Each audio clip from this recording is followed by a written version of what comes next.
Shalom, selamat pagi teman-teman. Apa kabar semuanya? Semoga sehat selalu ya. Teman-teman, siapkan hati ya. Kita akan memuji Tuhan dan belajar firman Tuhan. Sebelum kita mulai ibadah kita, mari kita berdoa terlebih dahulu.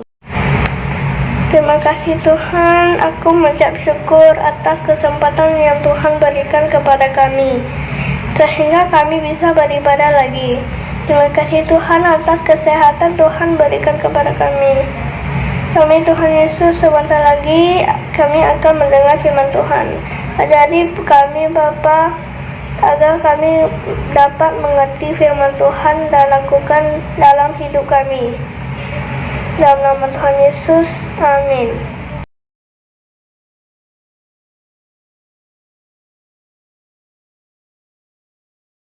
Salomo juga mendirikan istana untuk tempat tinggalnya yang dibangun selama 13 tahun. Salomo memperlengkapi bait suci dengan berbagai perkakas dari tembaga dan emas. Setelah bait suci selesai, imam-imam meletakkan tabut perjanjian di ruang maha kudus, maka awan kemuliaan Tuhan memenuhi bait suci. Salomo berdoa menaikkan pujian dan pengagungan kepada Tuhan Allah Israel. Salomo memberkati seluruh bangsa Israel lalu mempersembahkan korban bagi Tuhan sebagai tanda pentahbisan dan perayaan selesainya bait suci. Raja Salomo jatuh cinta pada banyak perempuan asing. Ia memiliki 700 istri dan 300 gundik. Akhirnya, Salomo jatuh ke dalam penyembahan berhala. Tuhan sangat marah dan sebagai hukumannya, Tuhan akan mengoyakkan kerajaan Israel menjadi dua dan memberikan separuhnya kepada orang lain. Tuhan membangkitkan lawan-lawan Salomo dari bangsa-bangsa di sekelilingnya. Tuhan juga membangkitkan Yerobeam bin Nebat, seorang pegawai Salomo yang akan menerima separuh kerajaan, sesuai nubuat Nabi Ahiya. Akhirnya Salomo mati setelah memerintah selama 40 tahun. Anak Salomo yang bernama Rehabeam menjadi raja menggantikan Salomo. Setelah Rehabeam dinobatkan menjadi raja, ia menolak meringankan beban pekerjaan rakyat, sehingga 10 suku Israel yang dipimpin Yerobeam memisahkan diri. Hal ini memang sudah diatur Tuhan karena dosa Salomo. Akhirnya Israel terpecah menjadi dua bagian. Yang pertama, kerajaan Yehuda dipimpin oleh Rehabeam, terdiri dari dua suku, Yehuda dan Benyamin, ditambah dengan orang Lewi dan para imam yang disingkirkan oleh Yerobeam. Yang kedua, kerajaan Israel dipimpin oleh Yerobeam bin Nebat, terdiri dari 10 suku Israel sisanya. Yerobeam melakukan apa yang jahat di mata Tuhan. Ia membuat berhala lembu emas, tempat ibadah sendiri, tata ibadah sendiri, hari raya sendiri, dan mengangkat imam sendiri. Tuhan memerintahkan abdi Allah dari Yehuda untuk memperingatkan Yerobeam, tetapi Yerobeam tetap menolak untuk bertobat. Karena kejahatan Yerobeam raja Israel, Nabi Ahiya menubuatkan bahwa Tuhan akan menghukum keluarga Yerobeam dan membangkitkan seorang raja yang baru. Yerobeam memerintah sebagai raja Israel selama 22 tahun, lalu ia mati dan digantikan oleh anaknya yang bernama Nadab. Setelah Raja Yerobeam, semua raja yang memerintah di Israel Utara adalah raja-raja yang jahat juga, sehingga Tuhan marah. Karena itu di Israel Utara terus terjadi pemberontakan yang menyebabkan pergantian raja. Raja Baesa yang merebut kekuasaan dengan membunuh Raja Nadab, anak Raja Yerobeam. Ia melakukan apa yang jahat di mata Tuhan. Ia digantikan oleh Raja Ela, anaknya. Tetapi Raja Ela dibunuh oleh Zimri, panglimanya sendiri. Setelah Zimri menjadi raja, ia dikepung oleh para pendukung Omri, lalu bunuh diri. Pada waktu itu, bangsa Israel terbagi dua. Sebagian dari bangsa itu mengikuti Tibni bin Ginat dan bermaksud mengangkat dia menjadi raja, dan sebagian lagi mengikuti Omri. Tetapi rakyat yang mengikuti Omri lebih kuat daripada rakyat yang mengikuti Tibni bin Ginat. Sesudah Tibni mati, Omri menjadi raja. Raja Omri juga adalah raja yang jahat dan digantikan oleh Ahab, anaknya. Raja Ahab memerintah 22 tahun lamanya atas Israel. Ia menikah dengan Izebel, orang Sidon, lalu beribadah kepada Baal, sehingga Tuhan sangat marah. Ahab mati, lalu digantikan oleh anaknya yang bernama Ahazia. Ahazia adalah raja yang jahat. Yehu, panglima Israel, diurapi menjadi raja Israel menggantikan Yoram. Ia pergi dan membunuh Yoram, raja Israel, dan Ahazia, raja Yehuda, sekaligus. Yehu juga membunuh Izebel, bahkan seluruh keluarga Ahab, seperti firman Tuhan melalui Elia. Yehu menghapuskan penyembahan Baal dari Israel, tetapi ia masih mengikuti dosa Yerobeam, yakni beribadah pada lembu emas. Maka Tuhan membuat daerah Israel direbut oleh Hazael, raja Aram. Raja Yehu digantikan oleh anaknya Yoahas, dan Raja Yoahas digantikan oleh anaknya Yoas. Mereka semua adalah raja yang jahat. Selanjutnya, urutan raja-raja di Israel adalah Raja Yerobeam, Raja Zakaria, Raja Salum, Raja Menahem, Raja Pekahya, Raja Pekah, dan Raja Hosea. Tidak ada satupun dari raja-raja Israel ini yang baik. Semuanya melakukan yang jahat di mata Tuhan. Pada zaman Raja Hosea, Israel dikalahkan oleh Salmaneser, Raja Asyur. Orang-orang Israel pun dibuang ke negeri Asyur, dan tanah Israel diberikan pada bangsa lain. Kerajaan Israel runtuh karena mereka telah berdosa kepada Tuhan dan tetap menyembah berhala walaupun sudah diingatkan berulang kali.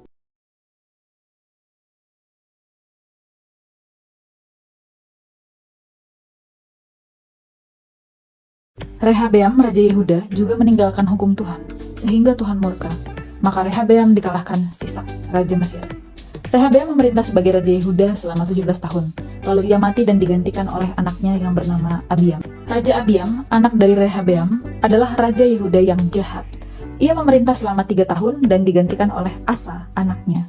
Tidak seperti ayahnya, Raja Asa adalah raja yang baik pada awalnya. Ia menyingkirkan penyembahan berhala dari negeri Yehuda.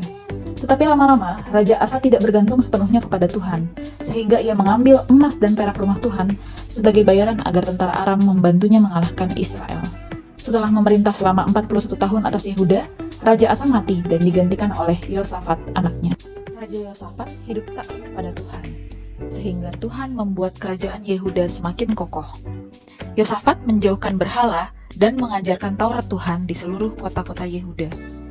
Tuhan membuat Raja Yosafat menjadi sangat kuat dan memiliki tentara yang gagah perkasa, sehingga bangsa-bangsa lain tidak berani memusuhi Yehuda. Tetapi setelah Yosafat menjadi kaya dan terhormat, ia malah bersahabat dengan Ahab, Raja Israel yang jahat. Yosafat bersekutu lagi dengan Raja Israel yang jahat, yaitu Ahazia, untuk membuat kapal-kapal yang berlayar ke Tarsis. Tuhan tidak suka dan membuat kapal-kapal itu pecah dan usaha mereka gagal. Yosafat mati dan digantikan oleh Yoram, anaknya. Yoram adalah raja yang jahat. Ia membunuh semua saudaranya untuk mengamankan kekuasaan. Ia hidup menurut kelakuan raja-raja Israel yang menyembah kepada Allah lain, karena ia menikah dengan anak Ahab, raja Israel. Yoram mati, lalu digantikan oleh anaknya yang bernama Ahazia. Ahazia adalah raja yang jahat juga, dan ia bersahabat dengan Yoram, raja Israel. Yehu, panglima Israel, diurapi menjadi raja Israel menggantikan Yoram, anak Ahab. Ia pergi dan membunuh Yoram, raja Israel, dan Ahazia, raja Yehuda sekaligus. Yoas, anak raja Ahazia, menjadi raja menggantikan Atalia, ibu raja Ahazia yang merebut kekuasaan. Yoas berumur 7 tahun ketika menjadi raja. Pada awalnya, ia adalah raja yang baik selama dibimbing Imam Yoyada, dan ia memperbaiki rumah Tuhan. Tetapi setelah Imam Yoyada mati, Raja Yoas menjadi tidak setia kepada Allah. Maka Hazael, Raja Aram, mengalahkan Yehuda, sehingga Yoas terpaksa menyerahkan perbendaharaan rumah Tuhan untuk Raja Aram. Setelah Raja Yoas mati, urutan raja-raja di Yehuda adalah Raja Amazia, Raja Azaria, dan Raja Yotam. Mereka adalah raja-raja yang baik. Tetapi raja selanjutnya, Raja Ahaz, adalah raja yang jahat. Raja Ahaz digantikan oleh anaknya, Raja Hizkia. Raja Hizkia adalah raja yang baik. Ia menjauhkan bukit-bukit pengorbanan dan menghancurkan berhala-berhala. Raja Hizkia mentaati perintah Tuhan, menguduskan rumah Allah, dan merayakan Paskah. Raja Manasye menjadi raja menggantikan Hizkia, ayahnya. Ia adalah raja yang sangat jahat dan membuat bangsa Yehuda kembali menyembah berhala. Tuhan berfirman bahwa Tuhan akan mendatangkan malapetaka atas Yehuda karena kejahatannya. Raja Amon, anak Manasye, adalah raja yang jahat juga. Ia mati dibunuh oleh pegawainya dan digantikan oleh anaknya, Yosia. Raja Yosia adalah raja yang baik. Saat sedang merenovasi rumah Tuhan, Imam Hilkia menemukan kitab Taurat Musa.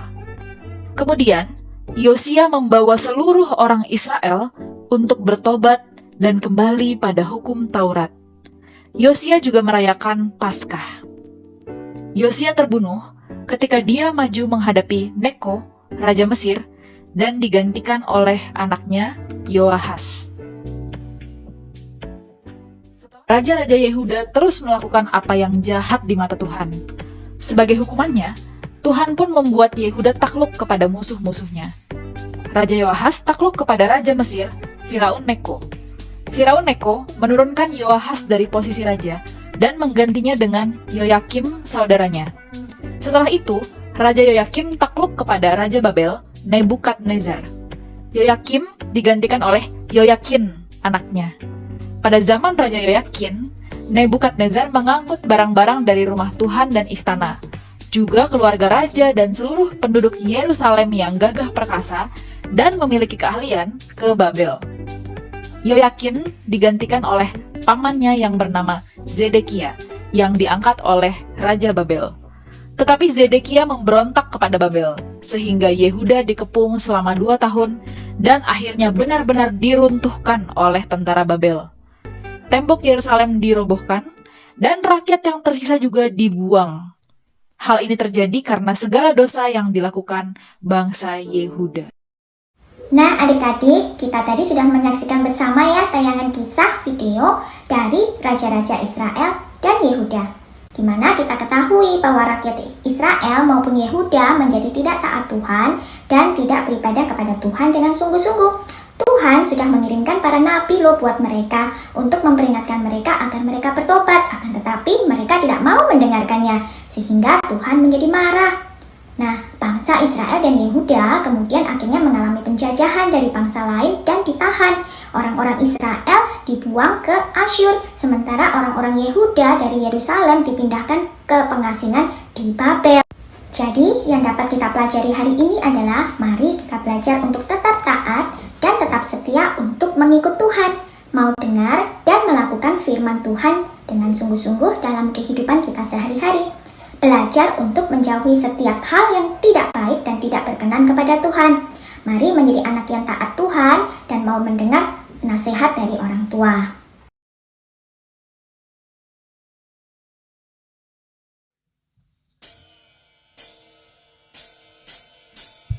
Shalom adik-adik, kita sekarang akan menghafal nama raja-raja ya.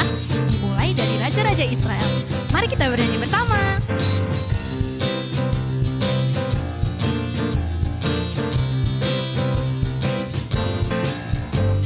Yerobeam, Nadab, Baesa, Ela, Zimri, Timni, Omri, Ahab, Ahasia, Yoram, Yehu,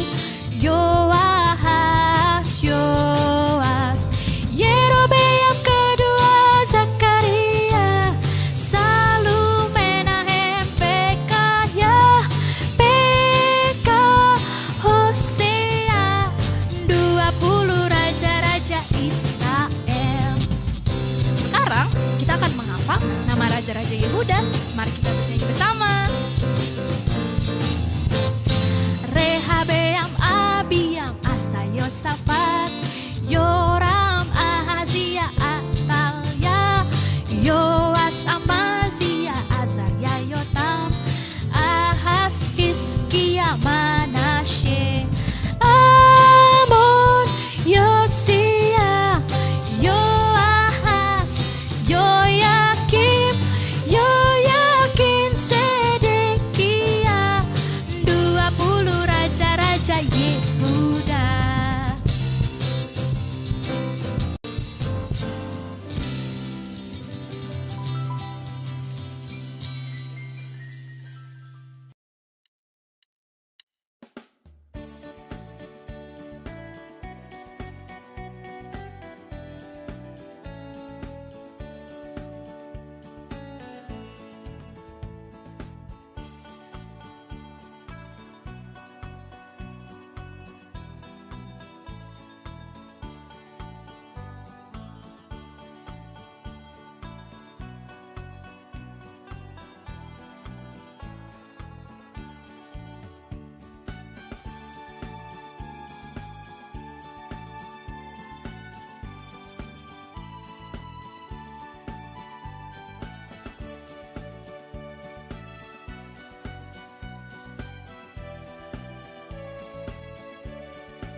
Adik-adik, mari kita belajar untuk tetap taat dan setia dalam mengikut Tuhan, mau dengar dan mau melakukan firman Tuhan. Mari adik-adik kita berdoa bersama. Tuhan Yesus, terima kasih untuk tuntunanmu dan pimpinanmu dalam ibadah sekolah minggu kami ini Tuhan. Terpujilah namamu, berkati ibadah kami Tuhan, sertai dan lindungi kami semuanya. Berkati kami dalam studi kami, dan juga berkati orang tua kami untuk kesehatan mereka Tuhan. Terima kasih Tuhan Yesus, dalam namamu kami berdoa. Mari adik-adik kita mengucapkan doa yang diajarkan Tuhan Yesus kepada kita, doa Bapa kami. Bapa kami yang di surga, dikuduskanlah namamu, datanglah kerajaanmu, jadilah kehendakmu di bumi seperti di surga. Berilah kami pada hari ini makanan kami yang secukupnya, dan ampunilah akan kesalahan kami, seperti kami mengampuni orang yang bersalah kepada kami.